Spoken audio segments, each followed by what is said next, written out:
사도신경으로 신앙 고백 드리겠습니다. 나는 전능하신 아버지 하나님 천지의 창조주를 믿습니다. 나는 그의 유일하신 아들 우리 주 예수 그리스도를 믿습니다. 그는 성령으로 잉태되어 동정녀 마리아에게서 나시고 본디오 빌라도에게 고난을 받아 십자가에 못 박혀 죽으시고 장사된 지 사흘 만에 죽은 자 가운데서 다시 살아나셨으며 하늘에 오르시어 전능하신 아버지 하나님 우편에 앉아 계시다가 거기로부터 살아있는 자와 죽은 자를 심판하러 오십니다. 나는 성령을 믿으며 거룩한 공교회와 성도의 교제와 죄를 용서받는 것과 몸의 부활과 영생을 믿습니다. 아멘. 찬송가 310장 찬송 드리겠습니다.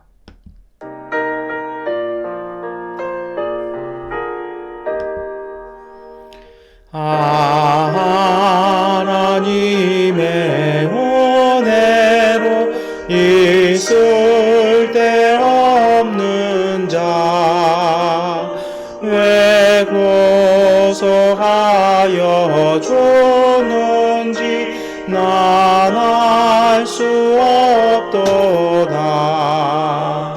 내가 믿고 또 의지하는 내 모든 형편 아시는 주님 늘 보호해 주실 것을 나는 확실히 아네. 내게 굳세 믿음과 또 복음 주셔서 내 마음이 항상 편한지 난 알 수 없도다. 내가 믿고 또 의지함은 내 모든 형편 아시는 주님 늘 보호해 주실 것을 나는 확실히 아네. 왜 내게 성령 주셔서 내 마음 감동해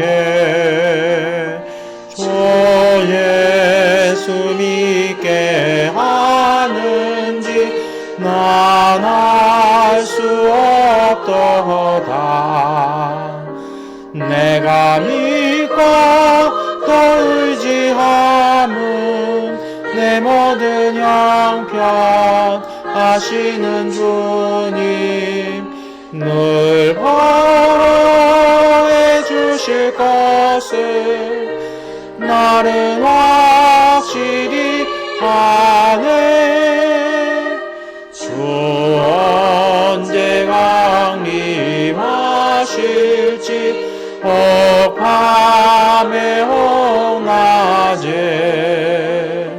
또 주님 만날 그것도 난 알 수 없도다.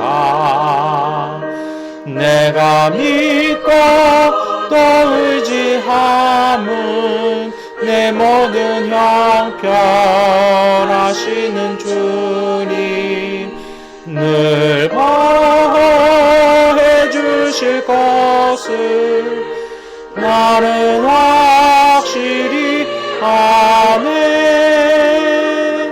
아멘. 마태복음 13장 51절부터 58절까지의 말씀 세번역번 성경으로 함께 읽겠습니다. 예수께서 제자들에게 너희가 이것들을 모두 깨달았느냐 하고 물으시니 그들이 예 하고 대답하였다. 예수께서 그들에게 말씀하셨다. 그러므로 하늘나라를 위하여 훈련을 받은 율법학자는 누구나 자기 곳간에서 새 것과 낡은 것을 꺼내는 집주인과 같다. 예수께서 이 비유들을 말씀하신 뒤에 그곳을 떠나셨다. 예수께서 자기 고향에 가셔서 회당에서 사람들을 가르치셨다. 사람들은 놀라서 말하였다. 이 사람이 어디에서 이런 지혜와 그 놀라운 능력을 얻었을까? 이 사람은 목수의 아들이 아닌가? 그의 어머니는 마리아라고 하는 분이 아닌가? 그의 아우들은 야고보와 요셉과 시몬과 유다가 아닌가? 또 그의 누이들은 모두 우리와 같이 살고 있지 않은가? 그런데 이 사람이 이 모든 것을 어디에서 얻었을까? 그래서 그들은 예수를 달갑지 않게 여겼다. 예수께서 그들에게 말씀하셨다. 예언자는 자기 고향과 자기 집 밖에서는 존경을 받지 않는 법이 없다. 예수께서는 그들의 믿지 않음 때문에 거기서는 기적을 많이 행하지 않으셨다. 아멘. 네, 오늘 마태복음 13장의 말씀을 우리 월요일 아침에 함께 읽고 묵상하셨습니다. 여러분, 오늘 말씀 안에는 두 가지의 그 가르침이 있는데요. 첫 번째로는 예수님께서 제자들에게 가르침을 주시고 나서 하나님 나라를 위해서 훈련받은 사람에 대해서 이야기합니다. 다시 말해서 믿음으로 온전하게 서 있는 그리스도인의 삶의 자세에 대해서도 말씀하시는데요. 그것은 무엇이냐면요. 오늘 52절에도 나옵니다만 어떤 자세입니까? 새 것과 낡은 것을 어디에서요? 자기 곳간에서 이렇게 꺼내는 집주인과 같다라는 말씀을 합니다. 이게 무슨 말씀이냐면 이런 것이죠. 정말 이 하나님 앞에서 온전한 그리스도인의 삶의 모습은요, 이미 갖추어져야 한다라는 것입니다. 이 남의 곳간, 다른 곳에서 이렇게 빌려오는 사람들이 아니라 이 내 곳간에서 꺼내는 것이거든요. 근데 어떻게 꺼내는 것입니까? 이 낡은 것, 새 것을 꺼내올 줄 아는, 다시 말하면 이 무슨 뜻이냐면 딱 상황을 봐서 이것은 새 것을 쓸 것인지 이것은 낡은 것을 딱 쓸 것인지를 진단하고 그것을 자유자재로 내가 이미 갖고 있는, 그리고 내가 준비해둔, 그리고 내가 저장해둔 곳간에서 그것을 꺼내서 적절하게 쓸 줄 아는 그러한 사람들이 되어야 한다라는 것입니다. 그래서 오늘 우리 한 주간 시작하는 이 삶의 여정에서 우리가 이것을 놓고 기도했으면 좋겠습니다. 하나님, 우리에게 깨달음을 주시고 맑음을 주셔서, 그리고 준비되어 있는 모습들을 통해서요, 어떻게 하는 것입니까? 이것을 딱 보고 이것에 맞는 것이 어떤 것인지를 적절하게 빠르게 판단하고 그것을 적용하기 위해서 하나님께서 우리에게 주신 삶의 창고를 열어서 그것을 내어 사용할 줄 아는 그러한 지혜와 준비되어진 그런 능력 있는 사람들이 되게 해달라고 기도했으면 좋겠습니다. 여러분, 그래요. 역사를 움직였던 사람들이 있잖아요. 뭐 나폴레옹이라든지 아니면 뭐 제가 좋아하는 케사르나 아니면요, 이렇게 유명한 역사의 분기점을 했던 사람들의 그 탁월함이 있어요. 그 사람은 어떤 것입니까? 어떤 전통이라든지 어떤 습관이나 여기에 매이는 것이 아니라 그 상황과 그 상태를 정확하게 진단하고요, 거기에 대해서 필요한 것들을 여러분 해내는 것이 있었습니다. 정확하게 대처하는 것이죠. 우리가 했던 대로 이거 아닌데요? 그거 아니에요. 그 했던 대로가 아니라, 내가 익숙한 것이 아니라 여러분 어떻게 하는 것입니까? 거기에 맞는 것을 하는 것입니다. 정말 이 자리, 이 공간에 무엇이 필요할지를 정확하게 인식하고요, 거기에 필요한 것을요 미리 준비해 두었다가 거기에 맞추어서 사용할 줄 아는 지혜, 그것이 바로 하나님 나라에 세워진 사람들의 삶의 자세라는 것입니다. 그래서 그 모습에는요, 자유함도 있습니다. 진취함도 있습니다. 그리고 더 놀라운 건 무엇입니까? 준비되어져 있는 여러분, 그 지혜가 돋보이는 사람들, 그것이 오늘 우리의 모습이 되어야 할 것 같습니다. 내가 하고 싶은 것이 아닙니다. 누가 하고 싶은 것이 아니에요. 어떤 것입니까? 그 자리, 그 삶의 자리, 그 시간, 그 장소에 정말 딱 합당한 것을 사용할 줄 아는 사람, 이것이 바로 예수님께서 말씀하신 하늘나라를 위해 훈련받은 사람들의 모습이 바로 이런 사람이라는 것입니다. 두 번째 모습이 있어요. 그것이 바로 이제 54절부터 나오는 말씀이죠. 예수님께서 고향에 이렇게 들어가셨어요. 다른 그 근처 지역에서는 예수님께서 인정받았습니다. 그런데 예수님께서도 자기의 고향 회당에 들어가서 가르치실 때 능력은 동일했어요. 뭐 예수님의 가르침은 한결같습니다. 근데 이것을 받아들이는 이 동네 사람들의 모습이죠. 어떻게 받아들입니까? 55절에 보면 이렇게 평가해요. 이 사람의 지혜가 어디서 나왔냐라는 겁니다. 그리고 55절에는 이 사람 목수 아들이 아니냐. 그 어머니는 마리아라고 해서 우리 함께 살고 그 동생들, 아우들, 야고보와 요셉과 시몬과 유다, 이거 다 그 누이들 전부 다 우리 동네에 사는 평범한 사람 아니냐라는 것이죠. 그리고 이 사람이 과연 이곳에서 어디서 나왔느냐 하면서 한번 볼까요? 57절 말씀인데요. 우리 함께 읽겠습니다. 그래서 그들은 예수를 달갑지 않게 여겼다. 예수께서 그들에게 말씀하셨다. 예언자는 자기 고향과 자기 집 밖에서는 존경을 받지 않는 법이 없다. 어떤 뜻이에요? 예수님께서도 그 고향 마을에서는요, 정말 탁월하게 가르치셨어요. 그런데 문제는 뭡니까? 그 가르침이 아니에요. 이 우리 동네 출신이라는 거예요. 이 우리 옆집 사람이라는 거예요. 그래서 어떻게 여기는 겁니까? 아니, 우리 집 옆집 사람이 뭐 이렇게 잘 가르쳐 하면서 이들은 그게 기분 나빴던 겁니다. 너무 평범한 사람이 너무 놀라운 일을 하니까 탐복하고 감복하는 게 아니라 어떻게 얘기하는 겁니까? 기분 나빠하는 겁니다. 여러분, 하나님의 나라에 합당한 사람은 이러한 자세를 버려야 합니다. 그래서 저도 57절 말씀 한참 읽었는데요. 어떤 겁니까? 예언자는 자기 고향과 집 밖에서는 존경을 받지 않는 법이 없다. 무슨 얘기예요? 이거 언뜻 우리가 생각하면 예언자는 자기 고향과 자기 집에서는 존경 안 받는다. 이게 아니에요. 부정의 부정은 긍정이거든요. 그러니까 어떻게 되는 거예요? 집 밖에서는 존경을 받지 않는 법이 없다. 않는 법이 없다라고 했으면요. 그 존경받아야 된다는 얘기예요. 그런데 이 동네는 어떻게 여기는 겁니까? 우리 동네 사람 뭐 이렇게 잘해? 제 동생들도 우리가 다 알고 제 엄마도 우리가 아는데 어디서 이런 거를 배워와서 우리한테 가르쳐? 달가워하지 않는 자세. 그래서 결국 어떻게 합니까? 예수님께서요. 그들이 믿지 않음 때문에 거기서 거의 기적을 행하지 않으셨다라는 거예요. 다시 말하면 기적이란 뜻은 무엇이냐면요. 다른 곳에는 병도 고치시고 다 고치셨거든요. 필요한 자리가 있었어요. 더 정확하게 얘기하면요. 기적이라는 것은 하나님 나라가 임재했다라는 그 증거였습니다. 무슨 얘기예요? 그 예수님 고향에는요. 하나님 나라의 임재함이 별로 없었다라는 것입니다. 이유가 무엇이요? 그들이 믿지 않았습니다. 그들이 왜 믿지 않았습니까? 기분 나빠했어요. 우리 동네 사람인데. 평범한 사람이 뭘 저렇게 가르쳐? 어떻게 보면 시기일 수 있고요. 어떻게 보면 무시일 수도 있습니다. 어떻게 보면요. 자존심일 수도 있어요. 이것 때문에 하나님 나라가 임하지 않았다는 것입니다. 저는 오늘 이 말씀 읽으면서 그런 생각을 합니다. 여러분, 정말 하나님 나라에 합당한 사람은, 훈련받은 사람은요, 온전한 그리스도인은 잘 준비해서 그것을 상황과 때를 잘 보고 거기에 맞게끔 적합하게 잘 지혜롭게 쓰는 사람입니다. 그런데 이런 지혜가 어디서 나올까요? 저는요, 이 지혜는요, 작고 평범한 것을 귀하게 여길 줄 아는 자세에서 나옵니다. 이거는요, 정말 우리가 훈련해야 돼요.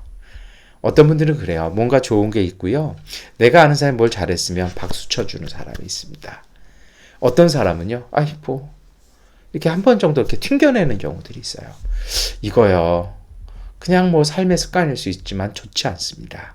작은 것을 귀하게 여길 수 있어야 돼요.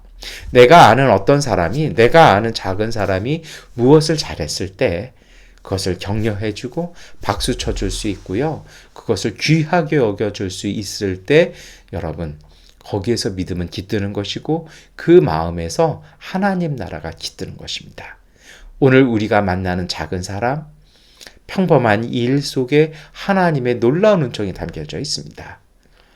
그래서요, 사도 바울은 그래서 항상 감사하라고 얘기하는 것이 바로 그것입니다. 항상 감사하고 항상 찬송하라는 것은요, 오늘 우리의 일상 속에 오시는 정말 하나님의 놀라운 은총을 받아들이는 그 통로가 감사함과 기뻐함과 찬양함에 있기 때문입니다.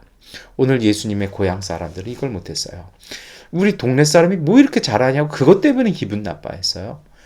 오늘 우리가 이런 실수를 범하기가 너무 쉽습니다. 우리가 양곤에서요. 양곤에서 별 볼 일 있겠냐? 전 이런 말 너무 싫어요. 우리가 아는 사람들 속에, 내가 만나는 사람 속에 그리고 평소에 우리가 쉽게 보던 일상 속에 하나님은 놀라운 은총을 담아두셨습니다. 그것을 잘 듣고 잘 펼쳐내고 잘 풀어내는 삶, 그것이 사실은 영성이고 믿음으로 이뤄내는 하나님의 축복을 받는 삶의 자세입니다. 그러니 여러분, 누가 무엇을 할 때, 누가 무슨 말을 할 때 그것을 존귀하게 들을 줄 아는 마음을 지니십시오. 하나님은 어떤 사람을 통해서 우리에게 말씀하실지 모릅니다. 하나님께서 어떤 일들을 통해서 우리에게 놀라운 일을 행하실지 그 아무도 알 수 없습니다. 이러한 삶의 자세를 지니기 위해서 여러분, 오늘 우리가 주님 앞에서 겸비했으면 좋겠습니다. 나보다 남을 더 낮게 여기고 하나님과 사람들 앞에서 겸손함으로 행할 때 오늘 우리는 하나님의 나라의 놀라운 임재를 경험할 수 있는 것입니다. 그리고 이러한 임재들을 통해서요. 여러분 한번 생각해 보세요. 예수님께서 그런 얘기 하셨잖아요. 자기 곳간에서 새 것과 낡은 것을, 그 사람은 언제 이거 쌓아두었을까요? 작은 것들이지만 언제든지 쓰임이 있을 거 생각해서 잘 정리해서 잘 닦아놓고 잘 기름칠하고 잘 고쳐서 곳간에 틈틈이 쌓아두었더니 이게 다 쓰일 때가 있더라는 것입니다. 이 풍성해져서 딱 그 상황 봐서 이 새 것을 쓸 때는 새 것을 쓰고 낡은 것을 쓸 때는 또 낡은 것을 쓸 줄 아는 지혜로운 하나님 나라를 위해서 사용되어지는 사람들이 되어지지 않습니까? 이러한 자세를 통해서 여러분, 그러한 훈련되어진 사람이 나오는 것입니다.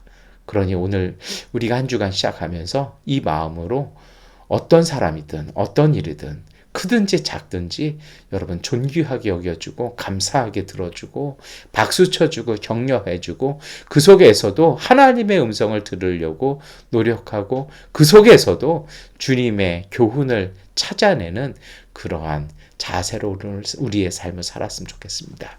그러한 삶, 그러한 신앙, 그러한 지혜 속에 하나님 나라는 임재 하시는 것입니다. 그 하나님 나라의 임재를 통해서 놀라운 은총들이, 놀라운 축복들이 우리 가운데 열매 맺어질 것입니다. 여러분, 하나님은 작은 바람, 작은 벌레 소리를 통해서도 우리에게 말씀하십니다. 그 모든 소리를 통해서 주님의 음성을 듣고 주님의 음성 따라 하나님 나라의 큰 은총으로 승리하는 오늘 믿음의 가족분들 되시기를 축원합니다. 기도하겠습니다. 전능하신 아버지 하나님, 오늘 우리는 작은 것을 작게 여기고 큰 것은 너무 크게 여기는 간교함이 있습니다. 오늘 우리에게 겸손함을 주옵소서. 작은 것 안에도 하나님의 생명이 있음을 듣게 하시고 하나님, 그 작은 목소리를 통해서 주님의 놀라운 은총을 듣게 하심을 통해 하나님 나라의 크고 놀라운 일들을 오늘 우리의 삶 가운데 가득 채워나가는 하나님의 사람들 되게 하여 주옵소서. 어떠한 사람, 어떠한 상황이든 하나님 그 속에 적절한 그리고 적합한 일들을 지혜롭게 행할 수 있는 은총의 사람들, 지혜의 사람들, 생명의 사람들 되어 하나님이 주시는 생명의 열매를 가득 거둘 수 있는 하나님 나라의 온전한 사람들 되게 하여 주옵소서. 예수 그리스도의 이름으로 기도드립니다. 아멘. 하나님께 기도드리는 시간 갖도록 하겠습니다.